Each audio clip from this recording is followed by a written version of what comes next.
വേദിയിലും സദസ്സിലുമുള്ള സുഹൃത്തുക്കളെ,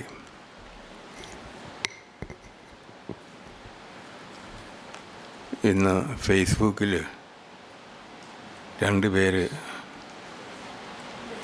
ജോസഫ് വൈറ്റിലെ പറ്റി 2 കുറിപ്പിട്ടിട്ടുണ്ട്.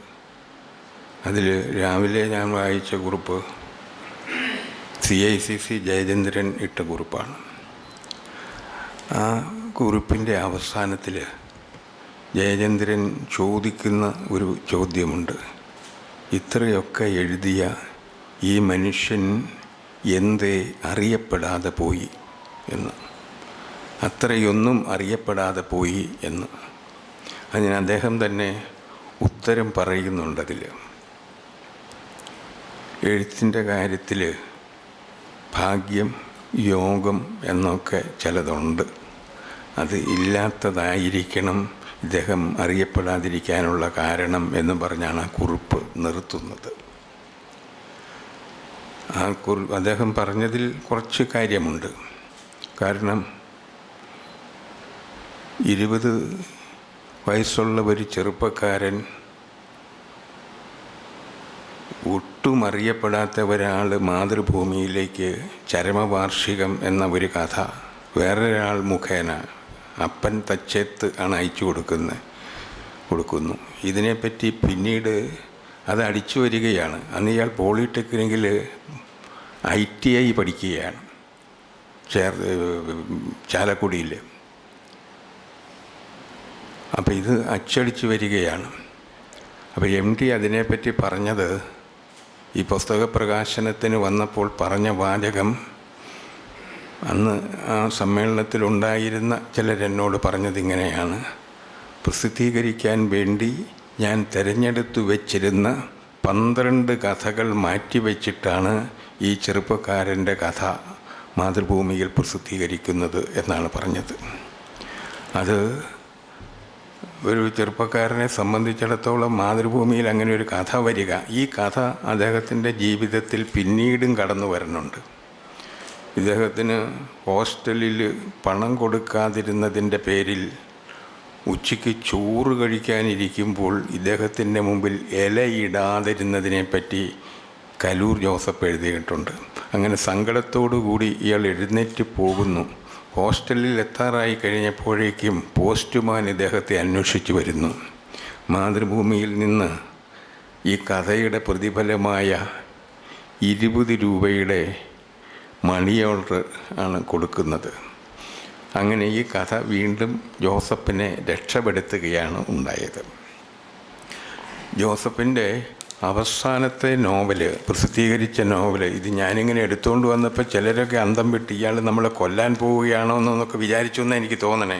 ഏതായാലും ഞാൻ ഈ നിത്യവിസ്മയത്തോടെ എന്ന നോവലിൻ്റെ കോപ്പി നിങ്ങൾ കാണിക്കുകയാണ്. ഇതാണ് അദ്ദേഹത്തിൻ്റെ അവസാനം പ്രസിദ്ധീകരിച്ച നോവൽ.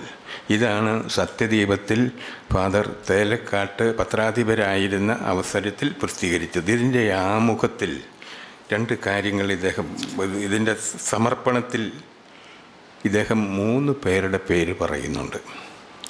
ചരിത്രബോധത്തെക്കുറിച്ച് ഉൾക്കാഴ്ചയുണ്ടാക്കി തന്ന പോഞ്ഞിക്കര റാഫി സാറിന്, ഈ പുസ്തകം എഴുതാൻ അവസരമുണ്ടാക്കി തന്ന ഫാദർ ഡോക്ടർ പോൾ തേലക്കാട്ടിന്, ഇത് വെളിച്ചം കാണുവാൻ ഉത്കടമായി അഭിലഷിച്ച കവി VR രാമകൃഷ്ണന് എന്ന്. VR രാമകൃഷ്ണൻ അവിടെ ഇരിപ്പുണ്ട്, ഈ പുറകിൽ ഇരിപ്പുണ്ട്.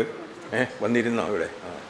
അപ്പോൾ ഈ 3 പേർക്കാണ് അദ്ദേഹം ഈ പുസ്തകം സമർപ്പിച്ചിട്ടുള്ളത്.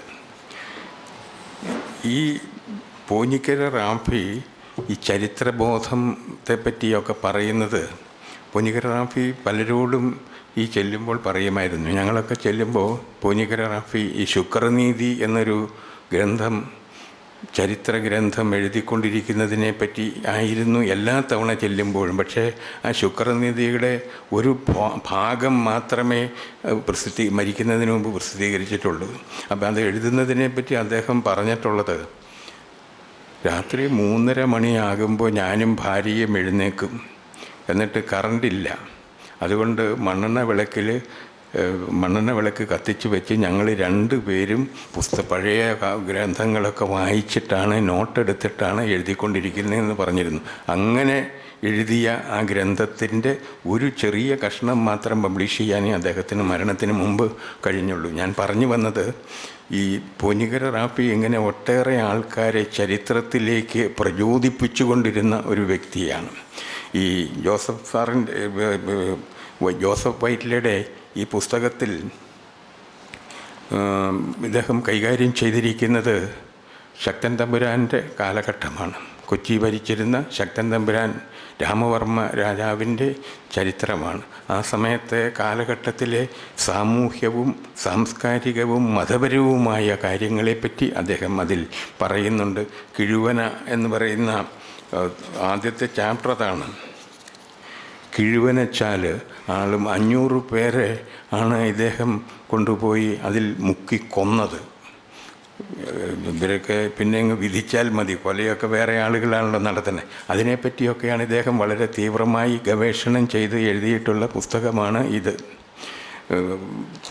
തേലക്കാട്ടച്ഛനും എന്നോട് ഈ ജോസഫ് സാറിനെ, ഈ വൈറ്റില ജോസഫിനെ പറ്റി വളരെ ആദരവോടുകൂടിയാണ് തേലക്കാട്ട് സംസാരിച്ചിട്ടുള്ളത് എന്നൊക്കെയാണ്.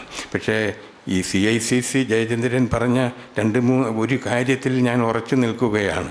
ഇദ്ദേഹം ചെന്ന് ചാടിയ ഒരിടത്തും അദ്ദേഹം ഉറച്ചു നിന്നില്ല. അദ്ദേഹം അതിൻ്റെ ഉയരങ്ങളിലേക്ക് എത്തിയില്ല. അതിൻ്റെ ഫലം അനുഭവിക്കാൻ അദ്ദേഹത്തിന് പറ്റിയിട്ടില്ല. ഇദ്ദേഹം കോളേജിൽ കോളേജിൽ പോയിട്ടില്ല. ഈ 10ാം ക്ലാസ് കഴിഞ്ഞിട്ട് ഇദ്ദേഹം ഒരു PSC ടെസ്റ്റ് എഴുതിയിരുന്നു. ഈ PSC ടെസ്റ്റ് എഴുതി അദ്ദേഹത്തിന് പെരിയാർ ഇറിഗേഷൻ ഇതിൽ സർക്കാർ സർവീസിൽ പെരിയാർ വാലി ഇറിഗേഷനിൽ LD ക്ലാർക്കായിട്ട് കിട്ടി ഇല്ലേ. ഇദ്ദേഹം ഈ കടലാസുമായിട്ട് ചെന്നപ്പോൾ ഈ അഡ്രസ്സ് നോക്കിയിട്ട് അവിടുത്തെ എൻജിനീയർ നോക്കിയിട്ട് പറഞ്ഞു, വൈറ്റില, ജോസഫ് വൈറ്റിലയെ അറിയുമോ എന്നാണ് ഇദ്ദേഹത്തോട് ചോദിക്കുന്നത്. ഞാൻ അയാളുടെ ഒരു കഥ വായിച്ചു കഴിഞ്ഞ മാതൃഭൂമിയിൽ. അപ്പോൾ ഇദ്ദേഹം പറഞ്ഞു, ഞാനാണ് സാർ ജോസഫ് വൈറ്റില. അതോടുകൂടി അദ്ദേഹം പിന്നീട് അയാൾക്ക് വലിയ ഇഷ്ടമായി. പക്ഷേ ആ ഇഷ്ടമാണ് ഇദ്ദേഹത്തിന് പാരയായി വന്നത്. അദ്ദേഹം പറഞ്ഞത്, ജോസഫ്, നിങ്ങൾ ഇവിടെ നിൽക്കരുത്, ഇതൊരു ചെറിയ ജോലിയാണ്, നിങ്ങളുടെ പഠനം തുടരണം, പഠനം തുടർന്ന് നിങ്ങൾ വലിയ ജോലിയിലെത്തണം, അല്ലാണ്ട് ഇവിടെ നിൽക്കരുത് എന്ന് പറഞ്ഞു. ഞാൻ തിരുവനന്തപുരംകാരനാണ്, എൻ്റെ കഥയായിരുന്നു അദ്ദേഹമായി എഴുതിയത്. എങ്ങനെ എഴുതാൻ കഴിഞ്ഞു എന്നെനിക്കറിയില്ല എന്നൊക്കെ പറഞ്ഞ് ഈ പയ്യനെ ഉപദേശിക്കുകയും ജോസഫിൻ്റെ മനസ്സിൽ അതൊരു തീയായി ഇങ്ങനെ കിടക്കുകയും 13 ദിവസം ജോലി ചെയ്തപ്പോൾ ജോസഫിന് തോന്നി, ഈ ജോലിയല്ല, എനിക്ക് വേറെ വലിയ ജോലി കിട്ടും, അതുകൊണ്ട് ഞാൻ ഈ ജോലി രാജിവെക്കുന്നു എന്ന് പറഞ്ഞിട്ട് അദ്ദേഹം പഴയ ITI പഠിക്കാൻ തുടരാൻ ചെന്നു. അവിടെ ചെന്ന് കഴിഞ്ഞപ്പോൾ ഇദ്ദേഹത്തിൻ്റെ പേര് അതിൽ നിന്ന് നീക്കിയിരുന്നു, രജിസ്റ്ററിൽ നിന്ന് നീക്കിയിരുന്നു. പിന്നെ കരഞ്ഞ് കാലി പിടിച്ച് അദ്ദേഹം പിന്നെ തുടർ പഠനം നടത്തുകയും അത് പാസ്സാവുകയും ചെയ്തു എന്നതൊക്കെയാണ് ചരിത്രമുള്ളത്. ഇദ്ദേഹത്തെ പറ്റി നമ്മുടെ KL മോഹനവർമ്മ അക്കാദമി സെക്രട്ടറി ആയിട്ടിരിക്കുമ്പോൾ ജോസഫിനെ പറ്റി വലിയ സന്തോഷത്തോടു കൂടി ജോസഫിനെ എല്ലാ മീറ്റിങ്ങുകൾക്കും വിളിക്കും. ഈ എറണാകുളം ജില്ലയിലുള്ള എല്ലാ സാഹിത്യ മീറ്റിങ്ങുകൾക്കും വർമ്മജി വിളിക്കും. അപ്പോൾ ഈ ജോസഫിനെ ഇരുത്തിക്കൊണ്ട് വർമ്മ പറഞ്ഞിട്ടുള്ള ചില കാര്യങ്ങളുണ്ട്. ജോസഫ് ഒരു 5-6 കഥ ഒക്കെ മാതൃഭൂമിയിൽ എഴുതി ഇങ്ങനെ പേരൊക്കെ ആയി വന്നു കഴിഞ്ഞപ്പോൾ ഇദ്ദേഹത്തെ ചില സ്ഥലത്തെ ചില ബുദ്ധിജീവികളൊക്കെ ചെന്നിട്ട് ചോദിച്ചു, ജോസഫ് ഇങ്ങനെയൊന്നും ഇരുന്നാൽ പോരാ, നിങ്ങൾ വായിക്കണം, നിങ്ങൾ കൂടുതൽ ഇതിനെപ്പറ്റിയൊക്കെ അറിയണം, അതുകൊണ്ട് നിങ്ങൾ മഹാരാജാസ് കോളേജ് എന്നൊരു കോളേജുണ്ട്, അവിടുത്തെ പോയി അവിടുത്തെ പ്രൊഫസർമാരോട് ചോദിക്കണം എന്താണ് ചെയ്യേണ്ടത് എന്ന്. അങ്ങനെ പാവം ജോസഫ് മഹാരാജാസ് കോളേജിൽ ഒരു പ്രൊഫസറെ കാണാൻ പോയി. അദ്ദേഹം തൻ്റെ കഥ മാതൃഭൂമി വന്നെന്നോ എന്നൊക്കെ ചോദിച്ചു. ഞാനീ പറയുന്നത് സത്യമാണ്, പക്ഷേ അദ്ദേഹം ഇപ്പോൾ ജീവിച്ചിരിപ്പില്ല. നിങ്ങൾ തോമസ് മാത്യുവും സാനുമാഷും ജീവിച്ചിരിപ്പുള്ളവരാണ്, അവർ രണ്ടുപേരും അല്ല. പിന്നെ ഏതായാലും ഈ മോഹനവർമ്മ പറയുന്നത്, തൻ്റെ കഥ മാതൃഭൂമിയിൽ വരുന്നു, തൻ്റെ ഒന്നും ആയിരിക്കില്ലല്ലോ, വേറെ വല്ലവരും എഴുതി തന്നതായിരിക്കും എന്നൊക്കെ പറഞ്ഞു. തനിക്കൊന്നും എഴുതാൻ അറിയില്ല, തനിക്ക് ഗ്രാമർ അറിയാൻ പാടില്ല, താൻ കുറേ കൂടി വായിക്കണം എന്നൊക്കെ പറഞ്ഞു. അപ്പോൾ ഈ വിദ്വാൻ മോഹനവർമ്മയെന്നാണ്, ഈ വിദ്വാൻ സ്ഥിരമായിട്ട് ലേഖനങ്ങളും കവിതയും ഒക്കെ മാതൃഭൂമിയിലേക്ക് എഴുതി അയക്കുകയും കോളേജ് പ്രൊഫസർ എഴുതി അയക്കുകയും അതുപോലെ തന്നെ തിരിച്ചു വരുകയും ചെയ്തുകൊണ്ടിരിക്കുന്ന സമയത്താണ് ഒരു പീറ ചെറുക്കൻ വന്നിട്ട് അയാളുടെ കഥ ഇതിൽ വന്നിട്ടുണ്ട് എന്ന് പറയുന്നത്. അങ്ങനെ താനിനി കുറേ നാളത്തേക്ക് എഴുതണ്ട എന്ന് പറഞ്ഞു. അങ്ങനെ ഒരു 5-6 മാസത്തേക്ക് ഇദ്ദേഹം വായന മാത്രമായിരുന്നു, എഴുതിയിട്ടില്ല, എഴുതാൻ ഭയമായിരുന്നു എന്നാണ് പറയുന്നത്. അതാണ് നമ്മുടെ ഈ അക്കാഡമീഷ്യന്മാർ പലപ്പോഴും ക്രിയേറ്റീവ് റൈറ്റേഴ്സിനെ വഴിതെറ്റിക്കുന്ന ഒരു രീതി എന്ന് നമ്മൾ ഓർക്കണം. ഞാൻ കൂടുതലൊന്നും പറയുന്നില്ല. ഇദ്ദേഹം ചെന്നെത്തിയ ഇദ്ദേഹം സഹസംവിധായകനായി വർക്ക് ചെയ്തിട്ടുണ്ട്. സിനിമയുടെ സംവിധായകനാകുമായിരുന്നു. ഇദ്ദേഹം വിജയൻ കരോട്ട് എന്ന് പറയുന്ന ഒരു ചെമ്മീൻകെട്ട് എന്നൊക്കെയുള്ള സിനിമയെടുത്ത വിജയൻ കരോട്ടിൻ്റെ ആത്മാർത്ഥ സുഹൃത്തായിരുന്നു. അദ്ദേഹത്തിൻ്റെ ഒപ്പം സിനിമയ്ക്ക് തിരക്കഥ എഴുതാനും സംവിധായകനെ സഹായിക്കാനും ഒക്കെ ആയിട്ട് ഇദ്ദേഹം പ്രവർത്തിച്ചിട്ടുണ്ട്. പിന്നീട് ഇദ്ദേഹം സിബി മലയലിൻ്റെ സഹസംവിധായകനായി പ്രവർത്തിക്കുകയൊക്കെ ഉണ്ടായി. പക്ഷെ അതിൽ അദ്ദേഹം ഉറച്ചു നിന്നില്ല. അവിടെയും അദ്ദേഹത്തിന് പിന്നെ എവിടെയൊക്കെയോ പിടിവിട്ടു പോകുന്നതാണ്. തുടങ്ങിയ ഒരിടത്തും ഈ സൈക്കിൾ വർക്ക്ഷോപ്പ് വരെ നടത്തിയിട്ടുണ്ടെന്നാണ് പറയും. ചെയ്യാത്ത ഒരു ജോലിയുമില്ല. ഒരു ജോലിയും ഇദ്ദേഹത്തിന് പ്രശസ്തിയോ പണമോ ഉണ്ടാക്കി കൊടുത്തില്ല. അത് ഈ CICC പറഞ്ഞതുപോലെയുള്ള ചില നിയോഗങ്ങളാണ്. അത്തരം നിയോഗങ്ങൾ ചിലർക്കൊക്കെ ഉണ്ടാകും. പക്ഷേ MD വാസുദേവൻ നായർ സാഹിത്യ അക്കാദമിയുടെ ചെയർമാനായിരിക്കുന്ന സമയത്ത് വർമാജിയൊക്കെ ഞാനന്ന് അവിടെ മെമ്പറാണ്. ഈ ഇരിക്കുന്ന ഒരു വേദിയിൽ പറഞ്ഞിട്ടുള്ളത്, ഞാൻ പല ബിസിനസ്സും ചെയ്തു നോക്കി, ബസ് സർവീസ് നടത്തി, മെഡിക്കൽ ഷോപ്പ് നടത്തി, അങ്ങനെയാണ്. പക്ഷേ അതിലെല്ലാം എനിക്ക് നഷ്ടമായിരുന്നു.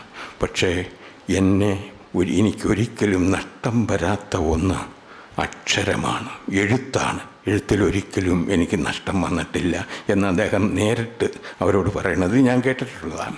അപ്പം അങ്ങനെ ഒക്കെ. പക്ഷേ നമ്മുടെ ജോസഫ് വൈറ്റില എന്ന മനുഷ്യൻ ഇതെല്ലായിടത്തും ഇടപെട്ടെങ്കിലും ഇദ്ദേഹത്തിന് ഈ ജീവിതത്തിൻ്റെ വലിയ ഉയർച്ചകളിൽ എത്താൻ കഴിഞ്ഞില്ല എന്നതാണ്. അദ്ദേഹം പത്രാധിപരുമായിരുന്നു.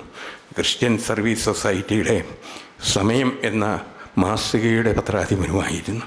അപ്പോൾ അദ്ദേഹം നമ്മളെ കൊണ്ടൊക്കെ നിർബന്ധിച്ച് അതിലെന്തെങ്കിലുമൊക്കെ എഴുതിക്കും. കൃത്യമായിട്ട് നമ്മുടെ പ്രതിഫലം വിളിച്ചോ വീട്ടിൽ കൊണ്ടുവന്നോ തരുന്ന ഒരു സ്വഭാവം വരെ ഉണ്ടായിരുന്നു. അത്രമാത്രം സത്യസന്ധനായിരുന്നു അദ്ദേഹം. അപ്പം അങ്ങനെ ജീവിതത്തിൽ മുഴുവൻ സത്യസന്ധത പുലർത്തിയ ഒരു വ്യക്തിയായിരുന്നു ജോസഫ് വൈറ്റില. ജോസഫ് വൈറ്റിലയ്ക്ക് ശത്രുക്കളൊന്നും ഉള്ളതായിട്ട് എനിക്ക് തോന്നുന്നില്ല. പക്ഷേ ഇവിടെ അദ്ദേഹത്തിൻ്റെ ഒരു സുഹൃത്താണ് മറ്റേ M. കൃഷ്ണൻ നായർക്ക് അനോണിമസ് ആയിട്ട് സംസാരിച്ച് ഞാനാണ് ജോസഫ് വൈറ്റില എന്ന് പറഞ്ഞ അയാളെ ചീത്ത പറഞ്ഞതെന്ന് പറഞ്ഞു. അത് ശരിയായിരിക്കാം. പക്ഷേ ആ പറഞ്ഞ ആളെ പറ്റി പറയുമ്പോൾ കുറുപ്പ് സാർ ഇപ്പോൾ അയാളുടെ പേരെന്നോട് പറഞ്ഞു, അദ്ദേഹം ജോസഫ് വൈറ്റിലയുടെ സുഹൃത്തായിരുന്നു. പക്ഷേ മിക്കവാറും സമയങ്ങളിൽ അദ്ദേഹം മദ്യപാനം കൊണ്ട് അവശനായിരുന്നു. അത്തരമൊരു ഘട്ടത്തിലായിരിക്കണം അദ്ദേഹം അങ്ങനെ M. കൃഷ്ണൻ നായരെ പറഞ്ഞ് ബോധ്യപ്പെടുത്തിയിരിക്കുക എന്നെനിക്ക് തോന്നുന്നു. ഏതായാലും ഞാൻ ദീർഘിപ്പിക്കുന്നില്ല. വളരെ കാലം നമ്മുടെ സാഹിത്യത്തെ സേവിക്കുകയും സാഹിത്യത്തിന് വേണ്ടി ജീവിതം സമർപ്പിക്കുകയും ചെയ്ത ഒരു വ്യക്തിയുടെ 1ാം ചരമവാർഷിക ദിനമാണ് ഇന്ന്. ഈ കേരള സാഹിത്യ അക്കാദമി 2011 സമഗ്ര സംഭാവനയ്ക്കുള്ള അവാർഡ് അദ്ദേഹത്തിന് കൊടുത്തു. പിന്നീട് പല ചെറിയ അവാർഡുകളും കിട്ടി. KCBCയുടെ ഏറ്റവും പുതിയ സെക്രട്ടറി അവാർഡുകളൊക്കെ കൊടുക്കുന്ന കമ്മിറ്റിയിൽ മാധ്യമ സെക്രട്ടറി ഇവിടെ വന്നിരിപ്പുണ്ട്, പുതിയ ആളും ഫാദർ മിൽട്ടൺ. അപ്പോൾ അങ്ങനെ അദ്ദേഹത്തിന് KCBCയുടെ അവാർഡ് കിട്ടിയിട്ടുണ്ട്. മറ്റ് ഇതുപോലെയുള്ള വേറെ ചില അവാർഡുകളും അദ്ദേഹത്തിന് കിട്ടിയിട്ടുണ്ട്. അദ്ദേഹം നാടകം 2 എഴുതി. നാടകം മോശമൊന്നുമായിരുന്നില്ല. പക്ഷേ നാടകവും അദ്ദേഹത്തിനെ വലിയ കടക്കാരനാക്കുകയാണ് ചെയ്തത് എന്ന് നിങ്ങൾ ഓർക്കണം. സിനിമ അദ്ദേഹത്തെ കടക്കാരനാക്കി, നാടകവും അദ്ദേഹത്തെ കടക്കാരനാക്കി എന്നുള്ളതാണ്.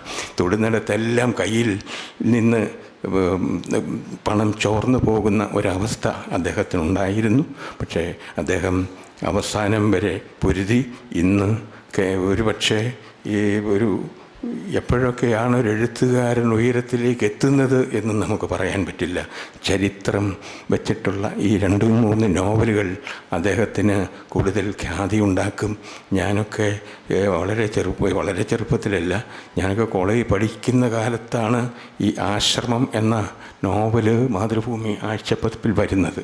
ആ നോവല് ആ കാലത്ത് ഒരു പുതിയ പ്രമേയവും പുതിയ ആവിഷ്കരണ രീതിയും ഭാഷയുമൊക്കെ സമ്മാനിച്ച ഒരു രചനയായിരുന്നു. അത്തരം ഒരു രചന ഈ കൊച്ചിയുടെ പശ്ചാത്തലത്തിൽ ഞാൻ ഇപ്പോഴും ഓർക്കുന്നത് അതിലെ പ്രധാന കഥാപാത്രമായ ചാർലി എന്ന ചെറുപ്പക്കാരനാണ്. ആ പേരൊക്കെ, അത്തരം പേരുകളൊന്നും നമ്മുടെ സാഹിത്യത്തിൽ വന്നിട്ടുണ്ടായിരുന്നില്ല.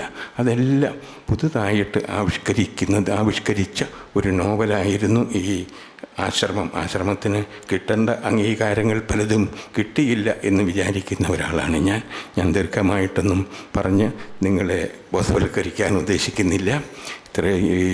ഇന്ന് അദ്ദേഹത്തിൻ്റെ ഈ വാർഷികം ആചരിക്കുന്ന ഈ വേളയിൽ ഈ ചെറിയ സമ്മേളനം ഔപചാരികമായി ഉദ്ഘാടനം ചെയ്തതായി ഞാൻ വിനയപൂർവ്വം അറിയിക്കുന്നു. നമസ്കാരം.